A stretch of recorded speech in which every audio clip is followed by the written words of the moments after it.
안녕하세요. 오늘은 보내주신 자료들을 좀 깊게 들여다볼까 합니다. 천연수 박사님이 개발하셨다는 그 천연 산화질소 대사체 이야기인데요. 네, 아주 흥미로운 주제죠. 이 자료들을 보면 이게 처음에는 당뇨 합병증 앓으시던 어머니를 위해서 시작된 연구라고 해요. 그게 어떻게 세계 최초 발견으로까지 이어졌는지 그 과정과 결과가 담겨 있습니다. 네, 맞아요. 개인적인 동기가 아주 컸던 연구죠. 아마 청취자분께서도 이런 만성적인 건강 문제, 여기에 대한 어떤 새로운 접근법, 이런 거에 좀 관심이 있으셔서 자료를 주신 것 같아요. 그럴 수 있겠네요. 그래서 오늘 저희는 이 천연 산화질소 대사체가 기존 방식들이랑 뭐가 다른 건지, 특히 그 나이랑 상관없이 작용한다는 점, 이게 왜 중요한지, 그리고 자료에서 제시하는 그 관절염 개선 효과는 또 뭔지 핵심을 좀 파악해 보려고 합니다. 자, 한번 시작해 볼까요? 좋습니다. 이 연구 시작이 한 18년 전이라고 하죠. 천 박사님 어머니 건강 문제 때문에 네. 당뇨 합병증으로 고생하시는 걸 보고 박사님이 직접 뽕잎, 마늘, 두릅 이런 천연물을 발효시켜서 드리기 시작했대요. 아, 직접요. 네. 근데 놀랍게도 어머니 당뇨 수치가 정상으로 돌아왔다는 거예요. 그러면서 이제 본격적으로 연구를 시작하신 거죠. 정말 효심에서 시작된 연구네요. 그렇죠. 근데 더 흥미로운 건 이걸 주변 사람들하고 나누면서 예상치 못한 반응들이 막 나왔다는 건데요. 어떤 반응들이었나요? 자료에 보면 류마티스 때문에 고생하던 분이 이걸 드시고 나서 손으로 빨래를 짤 수 있게 됐다거나. 오, 정말요? 네. 그리고 혈압이나 당뇨 수치 개선, 무릎 통증 완화는 기본이고 심지어 난임 부부가 임신에 성공한 사례까지 있었다고 하더라고요. 와, 그 정도면 단순한 우연은 아니라고 생각할 만하네요. 네. 그래서 이게 뭔가 있다 이렇게 생각하게 된 계기가 된 것 같습니다. 맞습니다. 그렇게 이제 개인적인 경험에서 출발해서 한 10년 연구 끝에 그 핵심 물질을 밝혀내게 된 거죠. 그게 바로 산화질소 대사체 NO2입니다. 산화질소 대사체요? 근데 이게 기존에 있던 아르기닌 같은 그런 산화질소 관련 제품들하고는 다른 건가요? 자료에서도 그 차이를 되게 중요하게 다루는 것 같던데요. 네네. 그게 아주 결정적인 차이인데요. 기존 제품들은 대부분 산화질소의 전구체라고 보시면 돼요. 전구체요? 네. 그러니까 우리 몸 안에 산화질소 합성 효소, 영어로는 NOS라고 하는 특별한 효소가 있어야만 산화질소로 바뀔 수가 있는 거죠. 근데 천 박사님이 개발한 이 천연 대사체는 그 효소 도움이 없어도 직접 산화질소를 만들어낼 수 있다는 겁니다. 아, 그 효소 없이도 작용한다. 그게 왜 그렇게 중요한 건가요? 바로 나이 때문입니다. 사실 이 산화질소 합성 효소 NOS라는 게요. 자료에 따르면 40대가 되면 절반으로 뚝 떨어지고 70대가 되면 한 10% 정도밖에 안 남는데요. 아, 그렇게 많이 줄어요? 네. 그러니까 나이가 들수록 기존 방식으로는 산화질소를 몸에서 충분히 만들기가 점점 어려워지는 거죠. 근데 이 천연 대사체는 바로 그 문제를 해결할 수 있는 어떤 가능성을 보여준 겁니다. 그렇군요. 게다가 이게 천연물 발효 방식이니까 간 부담도 적고 독성이나 내성, 부작용 우려도 적다고 하고요.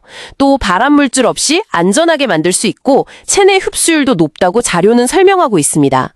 네. 자료에서 특히 그 관절염 연구를 좀 비중 있게 다루는 것 같던데 따뚜룹이라는 식물을 썼다고요? 아, 네, 따뚜룹. 이게 전통적으로 관절염이나 신경통 이런 데 쓰이던 식물인데 여기에 주목한 연구가 있었어요. 네. 2022년에 쥐 실험 결과가 나왔는데 이 따뚜룹하고 상초에서 뽑아낸 산화질소 대사체를 같이 투여했더니 퇴행성 관절염 상태가 거의 정상 수준까지 좋아졌다고 보고합니다. 정상이요? 네, 이건 대두에서 유래한 산화질소 대사체나 아니면 관절 건강에 많이 쓰는 MSM 있죠. 네네, MSM 알죠. 네, 그런 거나 상추 유래 대사체만 단독으로 쓴 그룹하고 비교했을 때 아주 뚜렷한 효과였다. 이렇게 자료는 밝히고 있습니다. 그리고 여기에 연골 생성에 좀 도움이 될 수 있는 마늘이나 양배추의 유기황 성분 이런 걸 더해서 관절염에 특화된 제형을 개발했다고 하고요.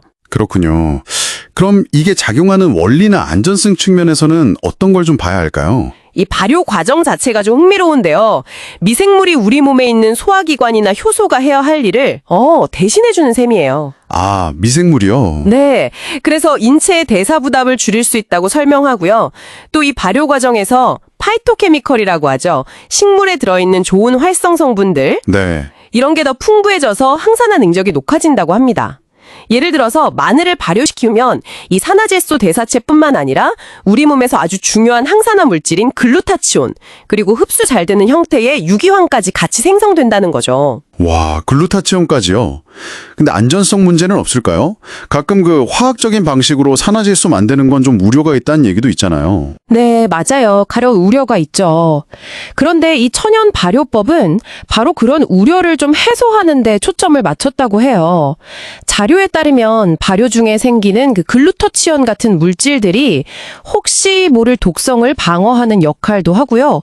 또 화학적 방식에서 문제가 될 수 있는 그 발암 물질 생성 가능성 자체를 원천적으로 차단한 공법이다, 이렇게 주장합니다. 아, 원천적으로요? 네. 그래서 유럽 식품안전청 EFSA라고 하죠.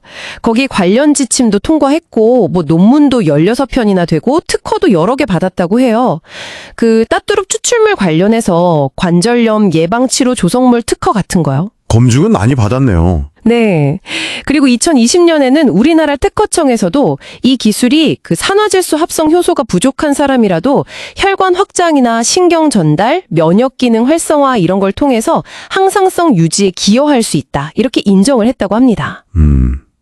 자료에 보니까 고정화라는 표현도 나오던데 이건 또 어떤 의미인가요? 아, 네. 고정화 기술. 이게 단순히 대사체를 만드는 걸 넘어서요. 이걸 몸 안에 좀 안정적으로 저장했다가 필요할 때 서서히 방출되도록 하는 기술을 말합니다. 저장이요? 네. 뭐랄까, 충전지에 에너지를 담아두었다가 필요할 때 꺼내 쓰는 거랑 좀 비슷하다고 생각하시면 쉬울 것 같아요. 아, 그렇군요. 저장했다가 필요할 때 쓴다니 되게 흥미로운데요? 그렇죠. 그래서 자료에서는 이 고정화된 대사체를 충분히 섭취하면 이론적으로는 20대 수준의 산화질소 생성 능력을 회복할 수도 있다, 이런 가능성까지 제시합니다. 20대 수준이요? 와, 네. 그리고 발효를 통해서 뭐 항산화, 면역, 해독, 호르몬 조절 같은 다양한 효능이 훨씬 증폭될 수 있다는 점도 언급하고요.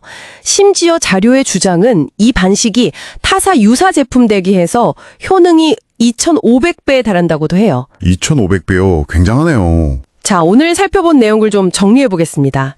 천연수 박사는 그 어머니를 위한 마음에서 출발해서 미생물 발효라는 아주 독창적인 방식으로 접근했죠. 그래서 체내 효소, 그 NOS의 도움 없이도 작용하는 천연 산화질소 대사체를 개발했다는 거. 네. 특히 따뚜룹 같은 걸 활용한 연구는 관절염 개선에 대한 어떤 새로운 가능성을 보여줬고요. 안전성이랑 높은 체내 흡수율을 확보하는 데 중점을 둔 기술이다, 이렇게 요약할 수 있겠습니다. 결국 이 모든 내용이 우리 청취자분들께는 어떤 의미가 있을까 좀 생각해 보게 되는데요. 네, 그렇죠. 그러니까 나이가 들면서 자연스럽게 줄어드는 몸속 중요 물질을 좀 천연적인 방식으로, 그리고 자료에 따르면 부작용 우려 없이 보충할 수 있는 가능성이 열렸다는 점, 이게 중요한 것 같아요. 맞습니다. 특히 많은 분들이 고민하시는 그 관절 건강이나 혈관 건강 같은 만성적인 문제에 대해서 좀 새로운 접근법이 될 수도 있겠다, 이런 점을 시사하는 거죠. 네, 마지막으로 한 가지 좀 생각해 볼 만한 질문을 던져드리고 싶습니다. 네, 어떤 걸까요? 자료에서는 이 충분한 산화질소 대사체를 공급하면 마치 20대 시절처럼 혈관의 산화질소 농도를 회복할 수 있다, 이런 가능성을 이야기합니다. 만약 이제 사실이라면 단순히 어떤 특정 질병의 개선, 이걸 넘어서요, 우리 몸의 어떤 근본적인 활력이나 노화 과정 자체에 대해서 이런 자연 발효에서 영감을 얻은 접근법이 궁극적으로 어떤 의미를 가질 수 있을지 한 번쯤 깊게 생각해 보시는 건 어떨까 싶습니다.